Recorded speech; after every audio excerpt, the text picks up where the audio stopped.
or a pair of period Colclough Wayside breakfast cups. These are the larger versions of the cups that they made. Wayside was only made during the Doulton period of ownership, 1960s through to 1996. So all of these are on Doulton period marks. Let's just show you them. Large, I think 3.5-inch diameter, substantial size cups.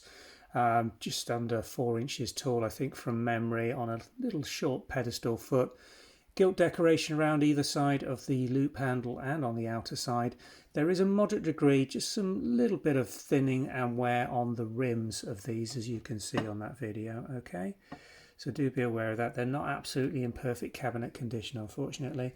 There are the china marks. 8581 is the pattern number for Colclough bone china marks there, with the reference on large saucer plates, as you can see. Scallop trim. Measurements of these are all on the website, but these are larger than the teacup saucers for these particular pieces. And there we have the Colclough marks. Now this one has got, actually this one we won't be selling because that's cracked right through. So let's have a look at this one.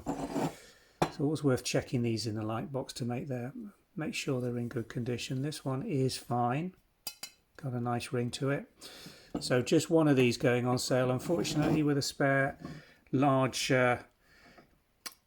teacup or breakfast cup, but that saucer's not going to make it to the website, but the teacup or breakfast cup will do. So we've got one set with the saucer and breakfast cup, and a orphaned breakfast cup, which we will be looking for a saucer for. We'll go through our catalogue and see if we've got a matching saucer that we can make that back up into another duo, but unfortunately just the one available currently from the website. You do spot things when you put things in a light box, even when we've just photographed the single one. Obviously we weren't photographing the right one. Always worth checking through to make sure that the stock's in good order, and we do check it when it comes out of storage before sending it as well. So thanks for watching. Learning exercise for me there. Just the one going on catalogue. Thanks for watching.